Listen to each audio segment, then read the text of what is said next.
ఉన్నాయి. పాత నిబంధనలో 39 పుస్తకాలు, క్రొత్త నిబంధనలో 27 పుస్తకాలు, వెరసి 66 పుస్తకాలు. ఈ 66 పుస్తకాలలో యేసు క్రీస్తు యొక్క రాకను గూర్చి పాత నిబంధన చరిత్రలో పాత నిబంధన పరిశుద్ధులు, ప్రవక్తలు, యాజకులు, నాయకులు, రాజులు, అధికారులు, ఇలాగున పాత నిబంధన భక్తులు, పరిశుద్ధులు పరిశుద్ధాత్మ ప్రేరేపణ ద్వారా 333 ప్రవచనాలు చెప్పారు. ఎన్ని ప్రవచనాలు? నోళ్ళు తెరిచి చెప్పాలి. 333 ప్రవచనాలు చెప్పారు. ఆ 333లో ఇది ఒక ప్రవచనం. ఏంటది? అప్పుడు పుస్తకపు చుట్టలో నన్ను గూర్చి వ్రాయబడిన ప్రకారము ఇదిగో నేను వచ్చి ఉన్నాను. పరిశుద్ధ గ్రంథమైన బైబిల్లో మీరు గమనించినట్లయితే హెబ్రీ గ్రంథకర్త అపోస్తలుడైనటువంటి పౌల్ హెబ్రీలకు రాసిన పత్రిక 10వ అధ్యాయం 5, 6, 7 వచ్చిన భాగాల్లో వ్రాయబడిన మాటలు మీరు గమనించినట్లయితే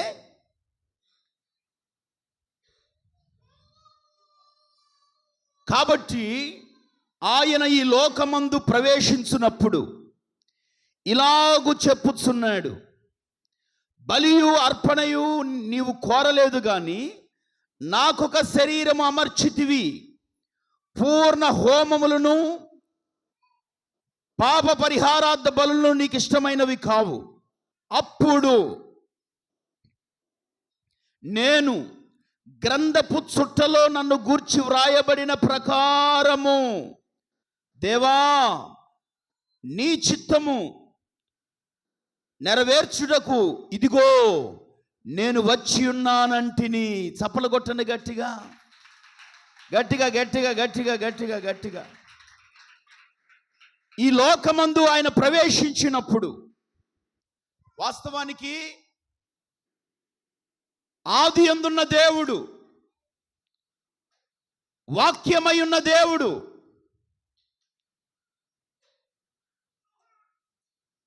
ఆది యందు వాక్యముండెను, వాక్యము దేవుని యొద్ద ఉండెను, ఆ వాక్యమే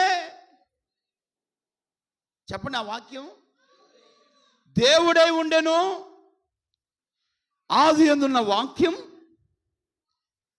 దేవుని యొద్ద ఉన్న వాక్యం, అసలు దేవుడే అయ్యున్న వాక్యం ఇదిగో కృపా సత్య సంపూర్ణునిగా శరీరధారిగా గ్రంథపు చుట్టలో ఆయన గూర్చి వ్రాయబడిన ప్రకారం ప్రభువైన యేసు క్రీస్తు ఈ లోకానికి వచ్చాడు.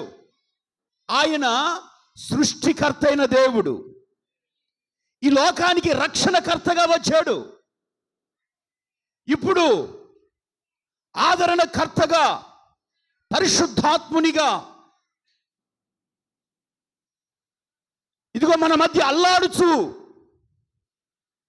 ప్రతి సంఘము పైన సర్వ శరీరుల మీద నా ఆత్మను కుమ్మరిస్తాను. యవనస్తులు దర్శనములు చూస్తారు, వృద్ధులు కలలుగంటారు, కుమారులు కుమార్తెలు ప్రవచిస్తారు అన్నట్లుగా ప్రవక్తలు ఎవరిని గూర్చి ప్రవచించారో కూర్చోవాలి, ఆడుకోకూడదు, కూర్చోవాలి. ప్రవక్తలు ఎవరిని గూర్చి ప్రకటించారో ఆ ప్రవచనం నెరవేరుటకై దేవుడు శరీరధారిగా మనుషుని పోలికగా పుట్టి దాసుని స్వరూపం ధరించుకొని ఈ లోకానికి రిక్తునిగా వచ్చాడండి. బైబిల్ సెలవిస్తుంది, మనం ఇంకనూ పాపులమై ఉండగా, మనం ఇంకనూ బలహీనులమై ఉండగా, మనము ఇంకనూ క్రీస్తు శిలువకు శత్రులమై ఉండగా క్రీస్తు మన కొరకై వచ్చాడు.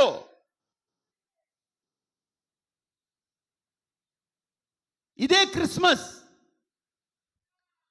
బైబిల్లో మీరు గమనించినట్లయితే యెషయా ప్రవచన గ్రంథం 7వ అధ్యాయం 14వ వచనంలో క్రీస్తు పూర్వం యెషయా 771 సంవత్సరాల క్రిందట, 771 నుండి 780 సంవత్సరాల మధ్య కాలంలో ఈ యెషయా ప్రవక్త సేవ చేస్తున్నటువంటి దినములలో ప్రవచనాత్మకంగా చెప్పిన మాట చూడండి ఒకసారి. 7:14 చదవండి ఎవరైనా. యెషయా గ్రంథం 7వ అధ్యాయం 14వ వచనం. ఏంది స్పీడ్ బ్రేకర్ వచ్చిందా? చదువునానా? కాబట్టి ప్రభువు తానే ఒక సూచన మీకు చూపిస్తాడు, ఆలకించుడి. ఇదిగో కన్యక గర్భవతి అయి కుమారుని కని, కన్యక గర్భవతి అయి కుమారుని కని అతనికి ఇమ్మానుయేలు అను పేరు పెట్టును. తలలపైకే జాగ్రత్తగా ఆలకించండి.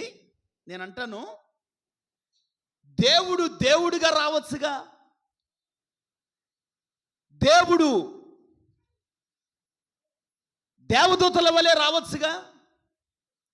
అసలు దేవుడు మానవునిగా ఎందుకు వచ్చాడు? ఒక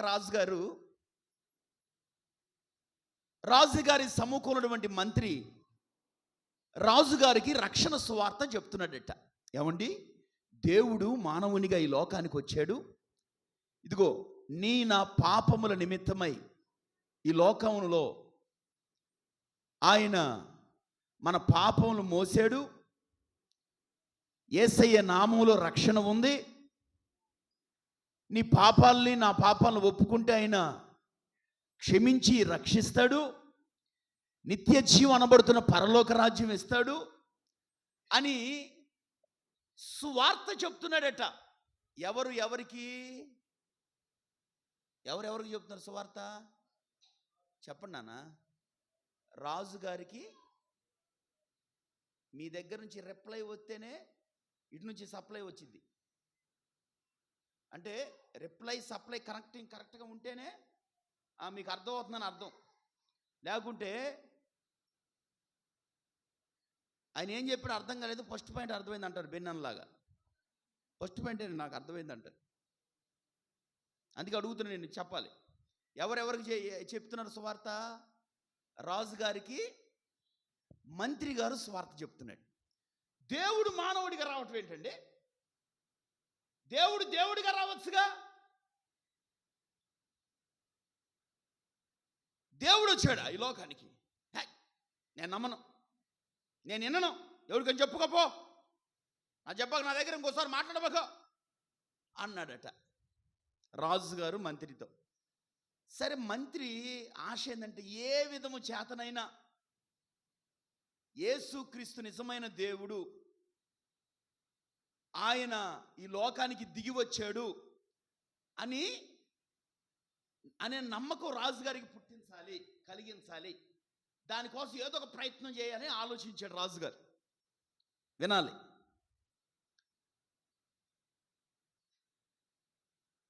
రాజుగారికి ఒక కుమారుడు ఉన్నాడు. వాడు కొంచెం ఎదిగొచ్చాడు. వారికి ఒక 6-7 సంవత్సరాలు. ఒకే ఒక కొడుకు, రాజకుమారుడు. రాజుగారి యొక్క భవనంలో ఒక సరస్సు ఉంటే ఆ సరస్సులో ప్రతిరోజు ఉదయ సాయంత్రాలు చక్కగా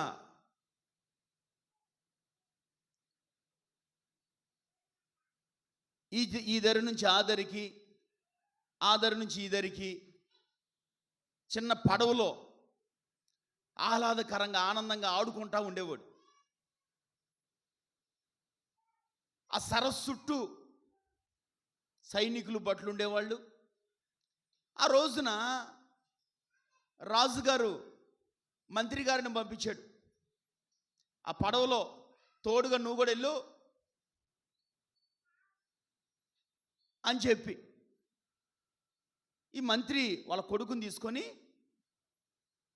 రాజుగారి కొడుకుని ఆ పడవలో కూర్చోబెట్టుకొని చక్కగా ఈ దరి నుంచి ఆ దరికి, ఆ దరి నుంచి ఈ దరికి తిరుగుతూ మరి ఏం పాడు బుద్ధి పుట్టిందో ఏమో, రాజుగారు ఆ సరస్సు ఒడ్డునే ఉన్నాడు.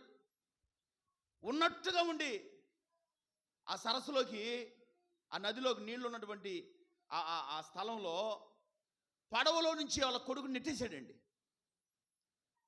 రాజుగారు చూస్తుండగా, సైనికులు భటులందరూ చూస్తుండగా, ఉరి ఉరి ఉరి ఉరి ఉరి ఇలా కొడుకు నాకు అడ్డంగా ఉన్నాడు, ఈయన చంపేస్తే అడ్డు తొలగిపోయిద్ది, ఏం పాడు బుద్ధి పుట్టిందో ఏమో, ఈ మంత్రికి ఉన్నట్టుండి నా కొడుకుని చంపడానికి నీళ్ళలో తోసేశాడు అని ఒక్కసారి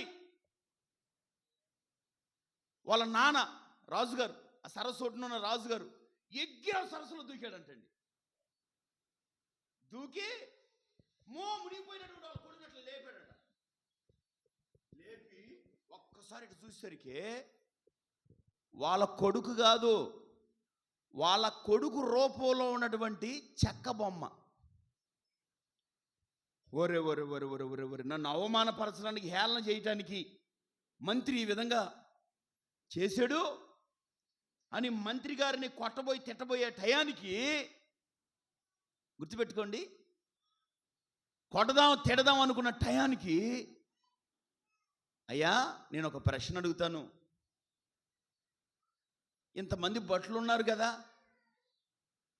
వాళ్ళకి చెప్తే దూకి రక్షిస్తారుగా నీ కొడుకుని, నువ్వే ఎందుకు దూకాలి, నువ్వే ఎందుకు రావాలి అంటే, వాడు నా రక్తం పంచుకు పుట్టిన బిడ్డ, నా పోలిక, నా స్వరూపం. వాడు ఆ విధంగా నీళ్ళలో మునిగిపోవడం చూడలేక, నేను నా మనసు ఊరుకోలేక అలా నేను దూకేశాను. నాకేం నాయన ఆ టైంలో అట్లా అనిపించింది, దూకేశాను అన్నాడు. అప్పుడు చెప్పాడట, నీవు నేను మనమందరం యేసయ్య పోలిక, యేసయ్య స్వరూపంలో సృష్టించబడినటువంటి బిడ్డలం. చప్పలు కొట్టండి గట్టిగా. ఈ భూమి మీద 800 కోట్ల మంది ప్రజల్లో నిన్ను ఒక ప్రత్యేకంగా దేవుడు సృష్టించాడు తల్లి గర్భంలో. ఈ కంటిలో ఉన్నటువంటి ఐ రెటీనా ఎవ్వరికి మ్యాచ్ కాదండి. ఈ నాలుక పైనటువంటి మచ్చలు,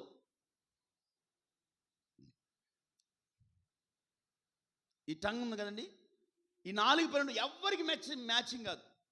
ఈ వేలు ముద్ర, నువ్వు ఒక్కసారి ఏలు ముద్ర వేసావంటే, ఏ ఏలు ముద్రతోటి ప్రపంచంలో 8 మనుషులు పోలిన మనుషులు 7 ఉంటారంటారు.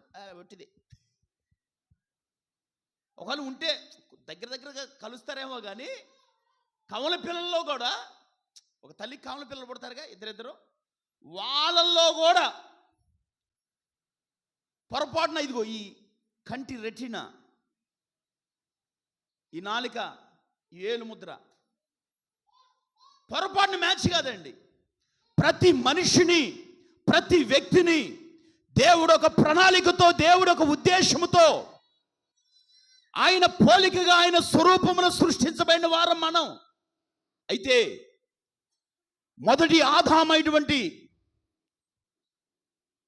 మొదటి మానవుడైనటువంటి ఆదాము ఆజ్ఞను అతిక్రమించి దేవుని పోలికను, దేవుని స్వారూప్యాన్ని, దేవుని మహిమను, దేవునితో ఉన్న సహవాసాన్ని, దేవునితో ఉన్నటువంటి ఆ స్వాతంత్ర్యాన్ని పోగొట్టుకున్నాడు.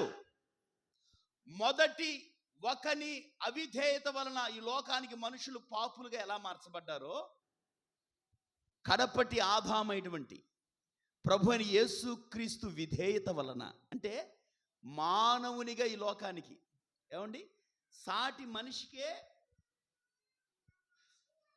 మనిషి యొక్క బాధలు, సాధకాలు అర్థమవుతాయి. అమ్మ వినండి, అర్థమవుతుందా? నువ్వు పోయి పశువు దగ్గర పోయి, చూడమ్మా ఆయన కొడుతున్నాడు అని పశువు దగ్గర పోతే, అవునా కొడతలాడా, నేను చూస్తాను వాడు సంగతి, వాడు ఇటు వస్తాడుగా, పేడకల కోసం వస్తాడు, ఇటు ఒక్క తల్లు దాంతో అనిద్దా? పశువు దగ్గర పోయి నువ్వు బాధలు చెబితే వినిపించుకునిద్దా? చెప్పరండి, మాట్లాడండి, వినిపించుకునిద్దా?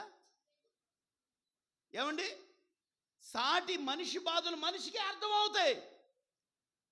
అందుకే బాధలు, కష్టాలు, ఇబ్బందులు ఉన్నప్పుడు ఏమండి ఎవరో ఒకరి దగ్గర పంచుకుంటారు. ఎందుకంటే కొంచెమైనా ఆ బాధల, కష్టాలు కొంచెమైనా మర్చిపోతాను, తగ్గిపోతాయి అని.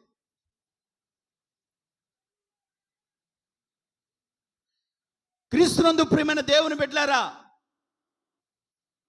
మనుషులను రక్షించడానికి దేవుడే మానవునిగా వచ్చాడు. ఎందుకంటే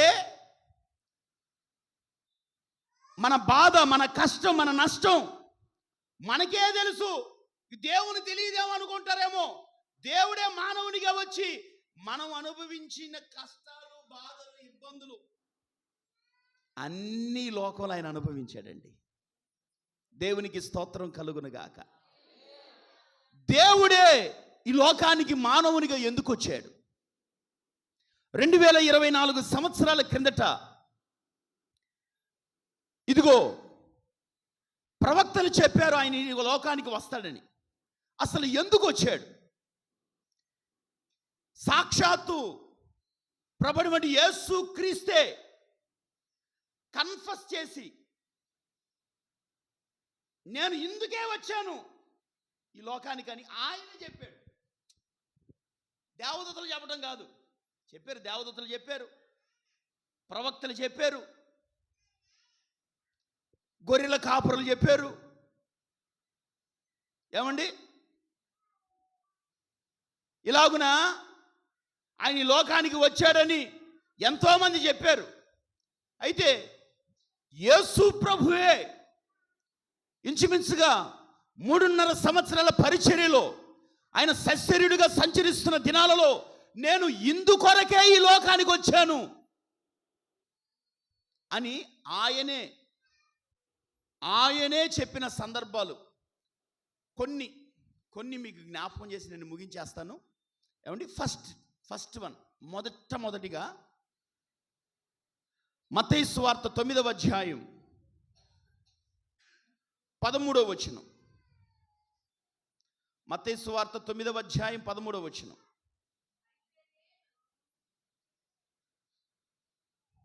చదవండమ్మా. ఎందుకు ఆపుతున్నారు నాన్న? రిఫరెన్స్ చెప్పిన తర్వాత చదివేయాలి. అంటే చదువుతారు కొంతమంది, దానికి చూడే ఉంటారు. కొంతమంది చూడండి,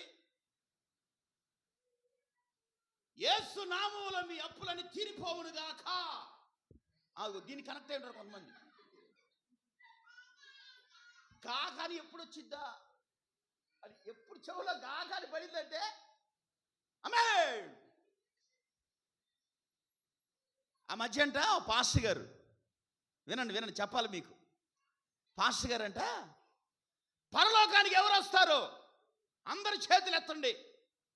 పరలోకానికి ఎవరు వస్తారంటే అందరూ ఎత్తారంట. నిద్రపోతున్న ఈ సువార్త ఎత్తల. ఎవరు? ఈ సువార్తక్క ఎత్తల. ఈమె ఫుల్ నిద్రలో ఉంది. పక్కనున్న వాళ్ళ చిన్నమ్మ మేయ్ ప్రార్థనకు వచ్చి నిద్రపోతా, పనికి మళ్ళీ లేపింది. సరే, పరలోకానికి వచ్చేవాళ్ళు చేతులు ఎత్తి అయిపోయింది. మళ్ళీ రెండోసారి పాస్టర్ గారు నాడు నరకానికి ఎవరు వస్తారో చేతులు ఎత్తమని చెప్పింది. అప్పటికి ఈ స్వార్థం అప్పుడు మనకి కోమలోంచి బయటకు వచ్చింది. ఈమె ఎత్తింది చెయ్యి. ఎక్కడికి చెప్పండి? ఎక్కడికంట? వాళ్ళు చిన్న మేయ్ ఎందుకు ఎత్తావు నువ్వు చెయ్యంది. ఎందుకు ఎత్తేవేంది? పాస్టర్ గారు ఎత్తారు కాబట్టి నేను కూడా ఎత్తానంది. అసలు పాస్టర్ గారు ఎందుకు ఎత్తమన్నాడు తెలుసా? ఎందుకు ఎత్తమంటే నేను ఏమైంది అని ఎత్తాడు, నేను ఎత్తాను అంతే. నరకానికి ఎవరు వెళ్తారో వాళ్ళు చెయ్యి ఎత్తమన్నాడు అంటే అప్పటికైనా చెయ్యి దించదు, కవర్ చేసుకోవాలిగా. అప్పుడైనా చెయ్యి దించాలా లేదా? నరకానికి ఎవరు వస్తారో చెయ్యి ఎత్తమని అందుకు నువ్వు ఎత్తేమే. ఇప్పుడు నువ్వు నిద్ర లేచే పనికి మాలిందానా, దరిద్ర కొట్టుదానా, ప్రార్థనకు వచ్చి కూడా నిద్రపోతున్నావు అని చెప్పేసి అని దించంటే అప్పుడు ఏమంటుంది తెలుసా? పాస్టర్ గారు చేయెత్తున్నాడు కాబట్టి నేను కూడా చేయెత్తున్నాను. పాస్టర్ గారు ఎక్కడుంటే నేను కూడా అక్కడే ఉంటాను. ఎంత దురభిమానం అండి ఇది.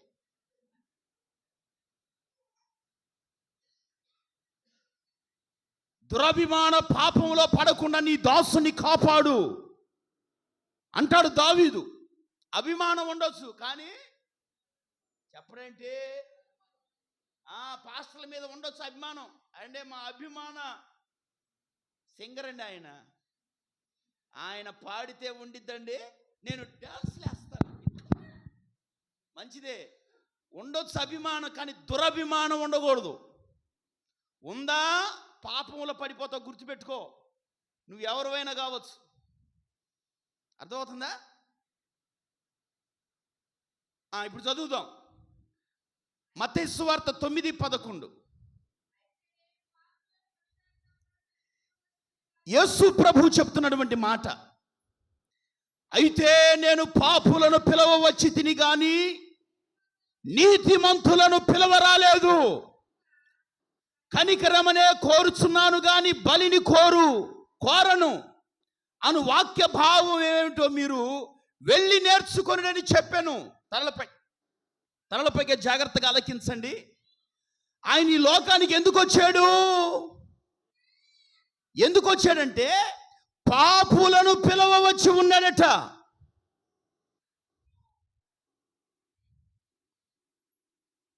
యేసు ప్రభు ఒక రోజున పాపులతో కలిసి ఆయన భోజన పంక్తి కూర్చున్నాడు. శాస్త్రులు చూసి శిష్యుల దగ్గరికి వెళ్ళి ప్రశ్నించారు, ఏమయ్యా మీ బోధకుడు పాపులతో సుంకరులతో భోజనం చేస్తున్నాడు. ఆయన యూదుడై ఉండి యూదా మత సిద్ధాంతాల నిష్ఠ కలిగి జీవించవలసినటువంటి ఈ యూదుడైన యేసు సుంకరులతో పాపులతో భోజనం చేయటమా? చి సున్నతి లేని ప్రజలతో సహవాసం చేయటమా? చండాలం అని ప్రశ్నించారు, ఎదిరించారు, నిలదీశారు. అయితే ప్రభువైనటువంటి యేసు క్రీస్తు ఏమండి ఒక మాట అంటున్నారండి. ఏమన్నారంటే 12వ వచనం నుంచి మీరు చదివితే 11వ వచనం నుంచి, పరిసయ్యులు అది చూచి మీ బోధకుడు సుంకరులతోనూ పాపులతోనూ కలిసి ఎందుకు భోజనము చేయుచున్నాడని ఆయన శిష్యులను అడిగిరి. ఆయన ఆ మాటలు విని, రోగులకే గాని ఆరోగ్యము గలవానికి వైద్యుడు అక్కర్లేదు కదా, అయితే నేను పాపులను పిలవవచ్చి తిని. స్తోత్రం చెప్పండి. చేతులెత్తి చెప్పమన్నప్పుడు చేతులెత్తి చెప్పాల గట్టిగా. హల్లెలూయా. యేసు ప్రభు ఈ లోకానికి ఎందుకు వచ్చాడు అంటే పాపులను పిలవటానికి వచ్చాడు. నీలో లోపములున్నాయా? ఒకవేళ నువ్వు పాపివా, ఒకవేళ నువ్వు చేసిన అతిక్రమములు బట్టి, దుర్మార్గతను బట్టి, దుష్టత్వమును బట్టి, దోషముల చేత నీవు నింపబడ్డావా? నువ్వు ఎవరివైనా కావచ్చు. నీ పాపం పోవాలంటే యేసుక్రీస్తు యొద్దకు రావాలి. ప్రభువు పిలిచాడు, పాప భారం మోసుకొనుచున్న సమస్త జనులారా నా యొద్దకు రండి, నేను మీకు విశ్రాంతిని ఇస్తానని. ఏ భారము చేత, ఏ బాధ చేత బాధింపబడుతూ పీడింపబడుతూ నడిపించబడుతున్నావో, నీ పాపం రక్తం వలె ఎర్రవైన నా ప్రభువైన యేసుక్రీస్తు యొద్దకు నీ వచ్చి నీ పాపములు ఒప్పుకొని విడిచిపెడితే ప్రభువైన యేసుక్రీస్తు నీ పాపములను క్షమించి, ప్రభువైన యేసుక్రీస్తు రక్తం నిన్ను పవిత్రునిగా చేసి దుర్నీతి నుంచి విడిపిస్తుంది. యోబు పుస్తకం 14:4 ఉంటుంది, పాప సహితునిలో నుండి పాపరహితుడు వస్తే ఎంత మేలు, అది ఎలాగు జరుగును? అయ్యగారు చదవండి, అయ్యా చదవండి.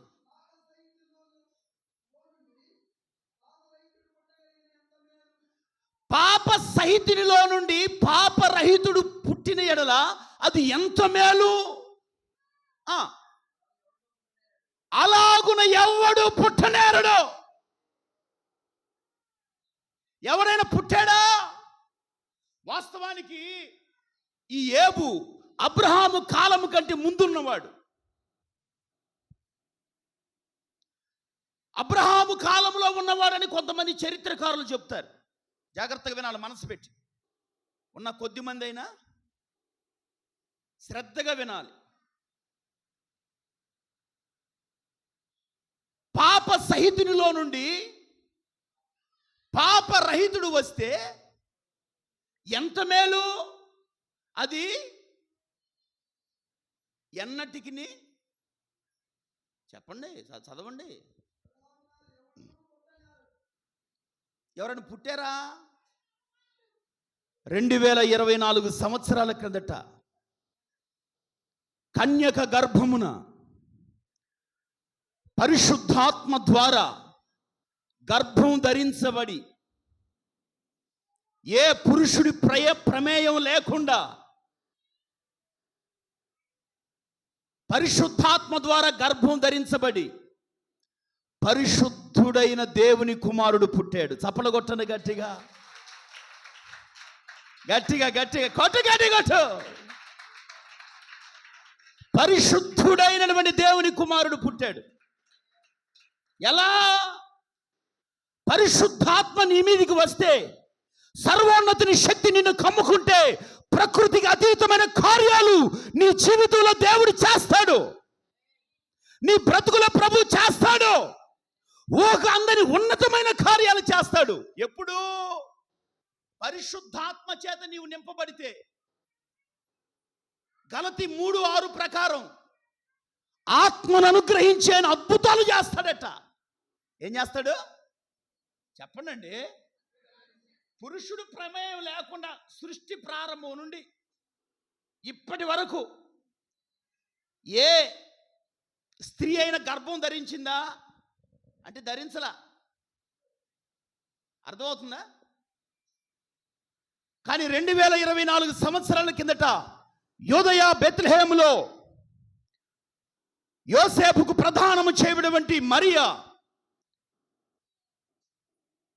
కన్యకగా ఉన్నటువంటి మరియా, దయాప్రాప్తురాలుగా ఉన్నటువంటి మరియా, దేవుని దృష్టికి కృప పొందిన మరియా, ఇంటిలో ప్రార్థిస్తున్నటువంటి మరియా, ఆ మరియకు దేవుని దూత ప్రత్యక్షమై చెప్పింది, అమ్మా నీవు గర్భం ధరిస్తావు, ఒక కుమారుని కంటావు, అతనికి ఇమ్మానుయేలుని పేరు పెడతావు అని చెప్పేసి అని చెప్తుంటే, ఇది ఎలాగూ జరుగును? How is it possible? ఇది ఎలా జరిగిద్దండి? ఇప్పుడు మీకు అర్థమవటం చెప్తాను. ధర్మశాస్త్ర ప్రకారం సంఖ్యాకాండంలో ఉండిద్ది, పురుషుని పెళ్లి చేసుకోకుండా ఇలాంటి పిచ్చి పిచ్చి వేషాలేసి గర్భం వచ్చింది అని గనక తెలిస్తేనట సమాజంలో రాళ్లతో కొట్టి చంపుతారట.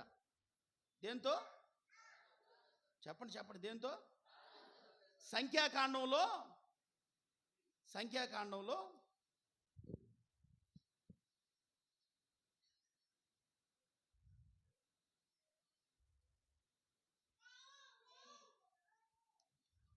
ఈ మాటలు ఉంటాయి. రాళ్లతో కొట్టి చంపేస్తారట. ఈ సంగతి మరియమ్మకు కూడా తెలుసు. వినండి వినండి, తలల పైకెత్తి వినండి. అయినా ఈవిడ అంటుంది, నీ దాసురాలైనటువంటి నేను నీ మాట చొప్పున నాకు జరుగును గాక. బా అంటే నన్ను రాళ్లతో కొట్టి చంపినా పర్లేదు, లోక రక్షకుడు నా గర్భం నుంచి వస్తాడంటే ఇంతకన్నా భాగ్యం ఏంటి? ఇంతకన్నా భాగ్యం ఏంటండి? ఇంతకన్నా భాగ్యం ఏమైనా ఉందా? చెప్పరే, నోళ్ళు తెరవండి. ఉందా? లేదుగా. అందుకనే పాపులను పిలవనొచ్చాడట, నీతిమంతుల కొరకు రాలేదట ఈ లోకానికి. ప్రియులారా, నీలో లోపములున్నా, పాపమైనా, నీ దోషములు ఏవైనా ప్రభు దగ్గరకు వచ్చి, పాపినైనా నన్ను కరుణించు ప్రభువా. తెలుసో తెలియకో, తెలిసి పరిస్థితుల ప్రభావాన్ని బట్టి, వయసు ఉంది కదా, అందం ఉంది కదా అని ఈ శరీరాన్ని తుచ్చమైన వాటి కొరకు, అల్పమైన సుఖం కోసం పాడు చేసుకుంటున్నాను, అపవిత్రపరుచుకుంటున్నాను.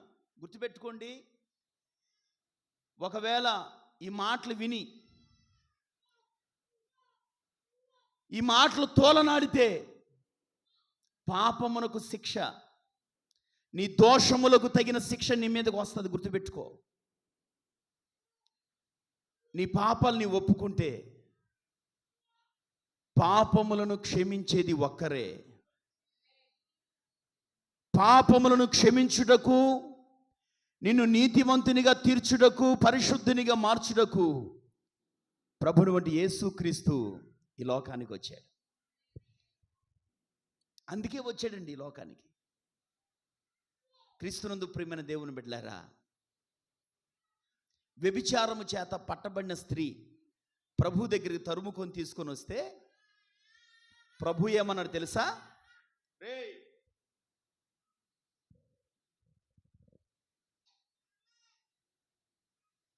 అమ్మా, అయ్యా, ఈమె వ్యభిచారం చేస్తూ పట్టబడింది. మోషే ధర్మశాస్త్ర ప్రకారం ఏం రాళ్లతో కొట్టి చంపాలి, మరి నువ్వేం చెప్తావు? ప్రభు అన్నారు, మీలో పాపము చేయని వాడు మొట్టమొదట రాయి వేయండి. ఆ తర్వాత నిజమే, ఇట్లాంటి పనికి మాలింది సొసైటీలో ఉంటే అనేక మంది యవనస్తుల జీవితాలు పాడైపోతున్నాయి, లేనిపోయిన పాడు జబ్బులు వచ్చేస్తాయి. ఇట్లాంటి పనికి మాలింది ఉండకూడదు సమాజంలో, ఇట్లాంటి పనికి మాలింది ఉండకూడదు. ఇదిగో ఈ పనికి మాలిన దాన్ని చంపేసేయండి అని అనలా. ప్రభు ఏమన్నాడు తెలుసా? వారందరిని చూచి, ఈ రాళ్లతో తరుముకుంటూ వచ్చారే వాళ్ళందరిని చూచి, మీలో పాపము చేయని వాడు మొదట ఆయన మీద రాయి వేయండి, ఆ తర్వాత అందరూ రాళ్ళేసి కొట్టి చంపండి. బైబిల్లో రాయబడింది, వారందరూ మనస్సాక్షి చేత గర్దింపబడిన వారై రాళ్ళు పడవేసి వెళ్ళిపోయారట. ఆయన తల వంచి ఏదో రాసుకుంటూ ఉన్నాడట. అందరు వెళ్ళిపోయిన తర్వాత తల ఎత్తి అమ్మాయిని చూచి, మాయ్, ఎవ్వరు నిన్ను శిక్షించలేదా అమ్మా? ఎవ్వరు నిన్ను శిక్షించలేదా? అబ్బా, యేసయ్య పలకరింపు చూడండి. వ్యభిచారం చేసి పట్టబడిన ఆ అమ్మాయితోటి ఏమన్నాడంటే, అమ్మా, ఎవ్వరు నిన్ను శిక్షించలేదా? నేను కూడా నిన్ను శిక్షించనమ్మా. ఎందుకంటే నేను పాపము లేనివాణ్ణి, పాపము చేయని వాణ్ణి. నాలో పాపం ఉన్నదని మీలో ఎవరైనా స్థాపించగలరని ప్రపంచానికి సవాలు వేసిన ఒకే ఒక్కడు నేను ప్రకటిస్తున్న పరిశుద్ధుడైన ప్రభుని యేసుక్రీస్తు. పాపము చేయని వాణ్ణి నేనే నిన్ను శిక్షించాలి, కానీ నేను కూడా నిన్ను శిక్షిస్తానమ్మా. నేను కూడా నిన్ను శిక్షించను. ఇక పాపం చేయొద్దు.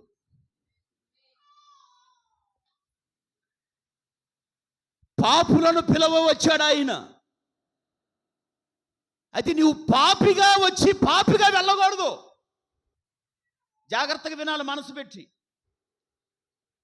పాపిగా వచ్చేటువంటి ఈ స్త్రీ పాపిగానే వెళ్ళిందా? క్షమించబడి, కనికరించబడి,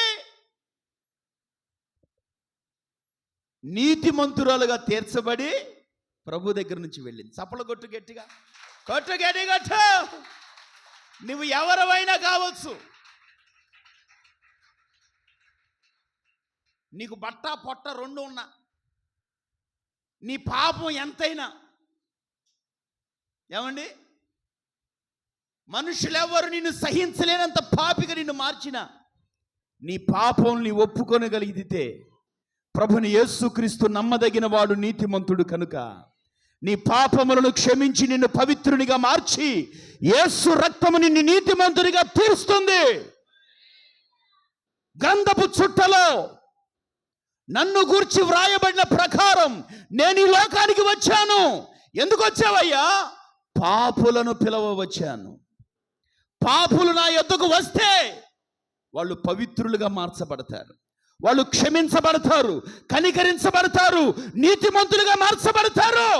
అందుకే నేను వచ్చింది. ఇది ఎవరు చెప్పారంటే ప్రభువే చెప్పాడు. ఎవరు చెప్పారండి? గుర్తుపెట్టుకోండి. పక్షవాతం రోగం వచ్చింది, కాళ్ళు చేయబడిపోయింది. వినాలి. ఒక 2-3 యవనస్తులు చెప్పారు, బాబాయ్ మన ఊరికి ప్రభు వచ్చాడట, నీ పక్షవాతం రోగం బాగవుతుంది, ఆయన దగ్గరికి వెళ్దాం బాబాయ్, రా బాబాయ్ అంటే నోటి మాట పడిపోయింది, కాలు పడిపోయింది, చేయబడిపోయింది. అసలు మన కులమేంది, మన మతమేందిరా, అసలు మనం ఎవరు అనుకున్నాం? ఆయన దగ్గరికి మన మాట అంటే సింత వచ్చిన పులుపు సాగుతుంటారు చూడండి కొంతమందికి. వీడికి కాళ్ళు చేయబడిపోయినా కానీ అందుకే ఈయనే తట్టలేడని ఆ యవనస్తులు మంచం లేపుకున్నారు. మంచం లేపి యేసు ప్రభు ఏ ఇంట్లో ఉన్నారో ఆ ఇంటి పైన కప్పు పెంకులన్నీ తీసేసి 4 కాళ్ళకి 4 తాళ్ళు కట్టి యేసు ప్రభు ఉన్న ఎదురుగా ఆ పక్షవాత జబ్బు ఉన్నవాడిని దించారు. దించితే ఆ పక్షవాత జబ్బుతో ఉన్నటువంటి వాడిని చూచి ప్రభు అంటాడు, కుమారుడా, నీ విశ్వాసం గొప్పది నాన్న, నీ పాపములు క్షమించబడ్డాయి. అబ్బా, గుర్తుపెట్టుకోండి, పాపములు క్షమించబడ్డాయి అన్న తర్వాతనే ఇదిగో నీవు స్వస్థపరచబడ్డావు, సమాధానంగా లే. ఇది పోయింది, ఈ జబ్బు పోయింది, ఈ కాలు ఎగరేయటం, ఈ నడవటం, ఈ పక్షవాతం జబ్బు. గుర్తుపెట్టుకోండి, క్షమించబడితేనే స్వస్థపరచబడతావు, క్షమించబడితేనే రక్షింపబడతావు, క్షమించబడితేనే బాగుపరచబడతావు, క్షమించబడితేనే మేలులు పొందుతావు. క్షమించబడకుండా నీవు మేలులు పొందవు, రక్షణ పొందవు, సమాధానం చేత నింపబడవు, స్వస్థపరచబడవు. బైబిల్ సెలవిస్తుంది, మన పాపములు దోషములు మనకు దేవునికి అడ్డముగా ఉన్నాయట. అందుకే ఆయన మన మనవి ఆలకింపకుండా ఉన్నాడట. ప్రియులారా, యేసు ప్రభు యొద్దకు రోగులు, పాపులు, గుడ్డివాళ్ళు, కుంటివాళ్ళు, కుష్ఠరోగులు, రకరకాల బలహీనతల్లో ఉన్నవాళ్ళు యేసు ప్రభు యొద్దకు వస్తే యేసు ప్రభు చెప్పిన మాట ఏంటంటే, నీ పాపములు క్షమించబడ్డాయి, నీ విశ్వాసం నిన్ను స్వస్థపరిచింది, సమాధానంగా. నీ బలహీనత కారణం నీ పాపమే, నీ రోగానికి కారణం పాపమే, నీ కుటుంబంలో ఉన్నటువంటి దరిద్రతకి కారణం పాపమే. ఆ పాపములు క్షమించబడాలి, అప్పుడే రక్షింపబడతావు. క్రీస్తునందు ప్రియమైన దేవుని బిడ్డలారా, ఎందుకు వచ్చాడు ఆయన? నేను క్లుప్తంగా రెఫరెన్స్లు మాత్రం ఇచ్చి నేను ముగించేస్తాను. చూడండి, అదే యోహాను సువర్తమానం 9వ అధ్యాయం 31వ వచనం చూడండి ఒకసారి. యోహాను సువార్త 9:31.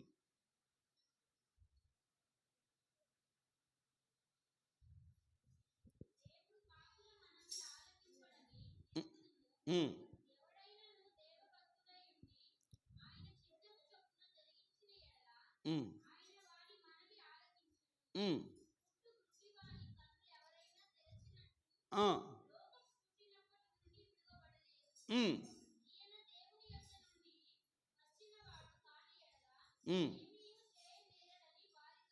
41వ వచనం చూడండి ఒకసారి.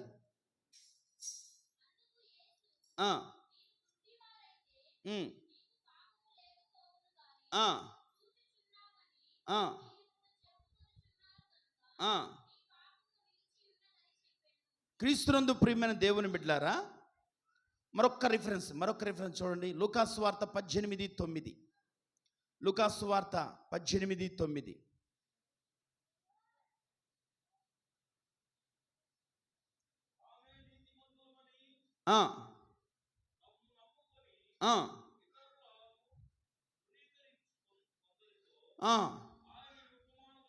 ఏంటి ఆ ఉపమానం? తలలపైకి వినండి, నేను చెప్తాను. ఎందుకు ఆయన ఈ లోకానికి వచ్చాడంటే దీన మనస్సు గలవారిని, అహంకారులను వేరు చేయటానికి. వాస్తవానికి ఇద్దరు వెళ్ళారు మందిరానికి. ఎవరంటే ఒకడు సుంకరి, ఇంకొకడు పరిసయ్యుడు. పరిసయ్యులు దినమునకు, వారమునకు 2 మార్లు ఉపవాసం ఉండేవాళ్ళు. ప్రతి దాంట్లో దశంభాగాలు ఇచ్చేవాళ్ళు, కానుకలు ఇచ్చేవాళ్ళు. ఈ సుంకరి, వీరిద్దరు ప్రార్థన చేశారు. ఆ పాపాత్ముని పాపములు దేవుడు క్షమించి నీతిమంతునిగా తీర్చి వెళ్ళాడట. గుర్తుపెట్టుకోండి, ఈ పరిసయ్యుడు కూడా ప్రార్థన చేశాడు. ప్రార్థన దేవుడు విన్నాడు, కానీ నీతిమంతునిగా చేయలేదు. అయ్యా అమ్మ, తలలపైకి వినండి తల్లులారా. ఈ సుంకరి దీన మనస్సు గలవాడు, ఈ పరిసయ్యుడు అహంకారుడు. కొంతమంది చూడండి, అసలు నేను పాడినట్టు ఎవరు పాడరు, అహంకారం. అసలు నేను వర్షిప్ చేస్తేనా ఊగిపోతారు అందరూ. వాళ్ళు ఎందుకు ఊగుతున్నారో తెలియదు.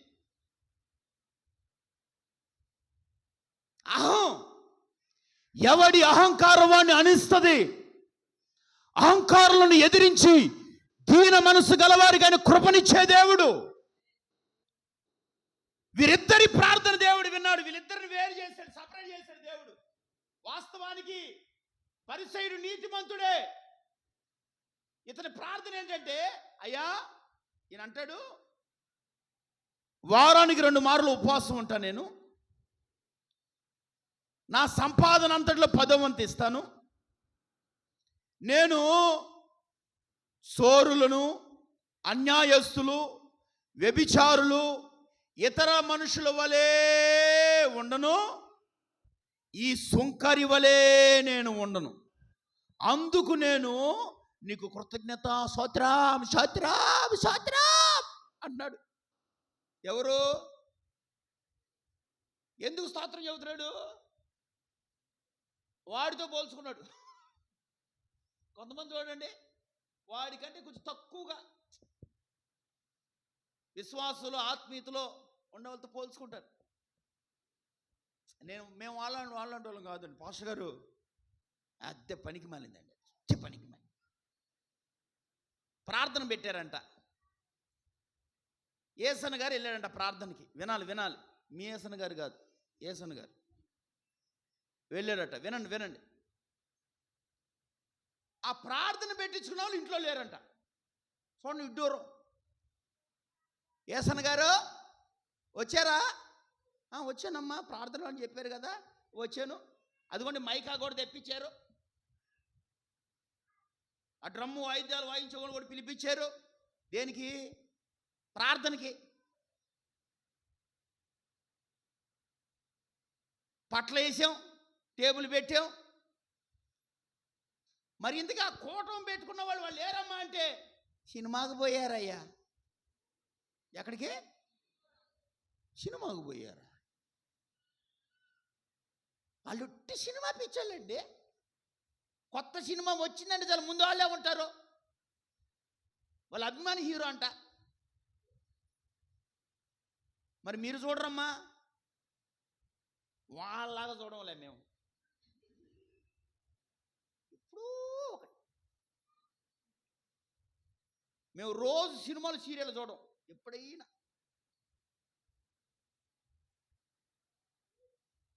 గంతకు తగ్గ బొంత అన్నమాట ఇది. దొందే. అమ్మా మీకు పాయాసం పెట్టమన్నారు, మీకు ఆయాసం వచ్చేదాకా తినమని.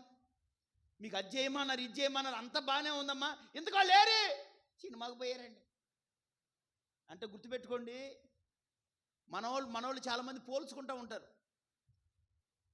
అలా కాదండి మా సేవ పెంతకోస్తు బాగా. మేము అసలు ఈ డైరెక్ట్గా పంపిస్తాం. ఎక్కడికి నువ్వు పంపించేది? మీరు ఇక్కడికి వచ్చారంటే ఇక అంతే, డైరెక్ట్ టికెట్ కొడతారంట వీళ్ళు. పోలుస్తారు చాలామంది. వద్దు. దీన మనసు గలవారిని, అహంకారులను వేరు చేయటానికే ప్రభుని యేసుక్రీస్తు లోకానికి వచ్చాడు. చప్పలు కొట్టండి గట్టిగా. కొట్టాలి గట్టిగా కొట్టాలి. మూడవదిగా ఎందుకు వచ్చాడు ఆయన ఈ లోకానికంటే మత్తయి సువార్త 10:34. త్వరగా నేను ముగించేస్తాను. 10:34 మత్తయి సువార్త 10:34.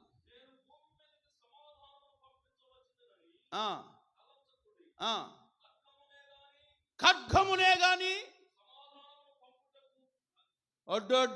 ఖడ్గం వేయి వచ్చాడంట. ఏమండి ఏంటి ఖడ్గం? మరొక చాటు ఉండిద్ది, నేను అగ్ని వేయ వచ్చాను. ఎందుకు వచ్చాడంట ఆయన? ఎందుకు ఈ ఖడ్గం? ఈ ఖడ్గం వాక్యం అనే ఖడ్గం, రెండంచులు కలిగినటువంటి వాడి కలిగిన ఖడ్గం. ఈ వాక్యం బలమైనది, సజీవమైనది. రెండంచులు కలిగిన వాడి కలిగిన ఖడ్గము కంటే వాడి కలిగినది. ఈ రెండంచులు కలిగిన వాక్యమైన ఖడ్గం నీ ఎముకల్లో, మూలుగుల్లో, ఏమండి నీ నరనరాలలో దూరి విభాగించినట్లుగా చేసి నీలో ఉన్న చెడుతనాన్ని తొలగిస్తుంది, నీలో ఉన్నటువంటి అహంకారాన్ని తొలగిస్తుంది, నీలో ఉన్న గర్వాన్ని తొలగిస్తుంది. నీకు దేవునికి అవిధేయమైన వాటన్నిటినీ ఈ వాక్యం అనే ఖడ్గము ఇదిగో నరికి, విభాగించి, తొలగించి, పరిశుద్ధపరిచి, నిందారహితునిగా, పరిశుద్ధినిగా, సంపూర్ణిగా చేసి తన ఎదుట నిలబెట్టుకుంది. చప్పలు కొట్టు గట్టిగా. కొట్టు. భూమి ఆకాశములు గతించిపోయినా నిరంతరం గతించిపోనిది, నిలిచి ఉండేది, జీవము కలిగేది శక్తివంతమైన దేవుని వాక్యం. ఆ వాక్యం నీ హృదయంలో ఉండాలి. వాక్యం అనే ఖడ్గం నీ హృదయ ఎదలోతులోకి వెళ్ళాలి. చాలామంది వాక్యం, నేను ఒక మంచి మాట చెబుతాను, గుర్తుపెట్టుకోండి. మీరు మీ డైరీలో రాసి పెట్టుకోండి. మదిలో వాక్యం ఉండాలి. ఏముండాలి?